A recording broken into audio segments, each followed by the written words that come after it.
All right, what is up, Mogul family? It's Stephen Howell here, and today I have another powerful video for you. We are going to talk about giving solutions. This is going to be a mindset thing in terms of your real estate business. We're going to talk about giving solutions and not talking people into things. So this is going to be particularly powerful for you if you struggle with maybe you're an introvert, or maybe you struggle with talking to motivated sellers or anyone in your real estate business for that matter, and you feel like you have to pressure them into something, or maybe you're not a natural negotiator or a super forward person, and the thought of trying to twist people's arms just feels scummy and icky and nasty and something that you don't really want to do. This is a common myth when it comes to real estate investing, that for you to go out there and get some amazing deals, that you have to be this hardcore person that just screws people over, and no regard for their feelings, and we constantly have to manipulate and twist and talk people into things. And I really just want to share with you, my friend, and give you a little peace of mind on this video face to face, that is not true. That is false. It's an absolute myth. You can be yourself. You don't have to be someone that you're not. I've worked with many people all over the country, many of which are introverts. You don't have to go out there and pretend to be somebody that you're not. You don't have to go out there and twist people's arms. And it doesn't matter if you're young, if you're old, if you have an accent. All of these things are stuff between our ears that really a lot of times keep us from results, right? So a couple powerful things that is helpful when you're talking, and let's just give the example of if you're talking in your real estate business to a motivated seller of some kind. I want to give you three things that'll help you. Number one, what I want you to do is just simply listen. Now, this is a skill that 95 to 99% of people will say that they're good listeners, when in reality, maybe 5 to 10% of people are actually really good listeners. So often we are more concerned about what we can get out of a situation than what someone else is going through. And, especially when it comes to business and making money in real estate, we can be so focused on that end result that we're missing what someone is saying. So for example, if I'm talking on the phone or in person with a seller, I'm really more focused on what that seller is saying. I'm more concerned on building that rapport and where their son is going to college and the name of their neighbor, and paying attention to the details than I am necessarily about a certain aspect of the house. Because the numbers will be the numbers, and I know I'll be able to analyze what's selling in the neighborhood and those things and figure out the numbers.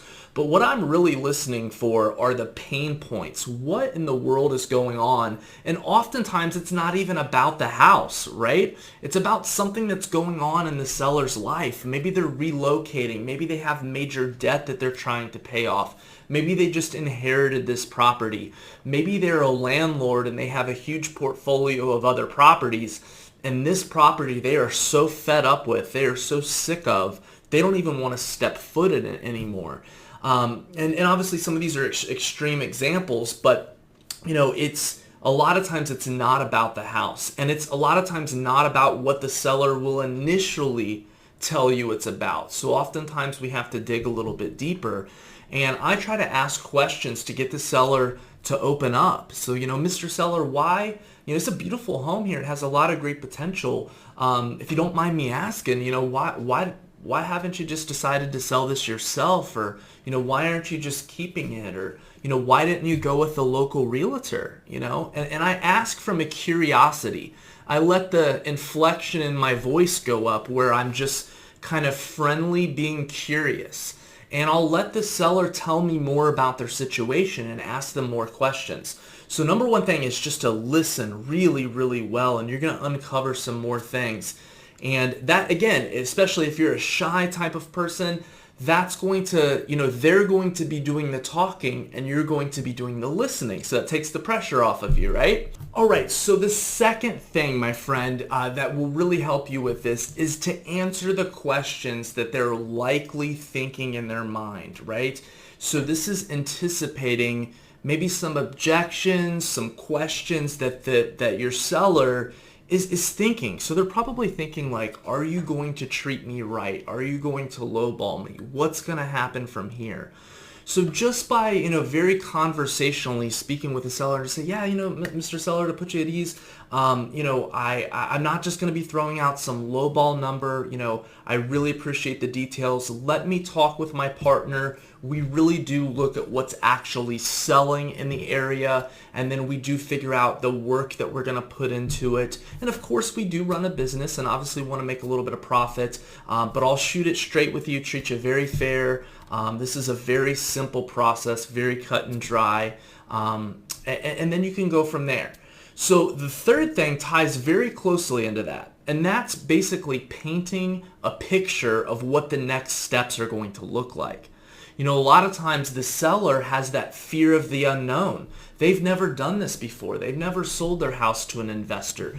They're wondering, are you going to screw them over? Are you going to take advantage of them? What's going to happen? So by painting pictures for them, and again, listening, building the rapport, finding out what's really going on, let's say that, they are using the money from the proceeds of this sale to, pay off a medical debt or to send their son or daughter to college. By painting that picture, and let's say they're driving across town to upkeep the property. So you can say, I appreciate it, Mrs. Jones, for showing me the property, and I tell you what, I'm going to crunch the numbers and get back to you in the next day or so with a final offer of where we would need to be. And, we use a very simple contract that says we're buying the house cash as is. And, what that would look like if, once we go ahead and sign that contract, I'll get it over to my title company and we can set up to close in the next few weeks. I'm going to be in touch with you every step of the way. It's a very easy and simple process. And, once we get this behind you, you'll be able to finally stop driving across town, spending all of your time coming over here, upkeeping the property. It's all cash. You don't have to worry about us getting a loan, all of those things. And you'll finally be able to pay off that medical debt and just be done with this chapter of your life. So you're kind of like basically really addressing their pain point, their concern. What's going to happen? Are you going to take care of me?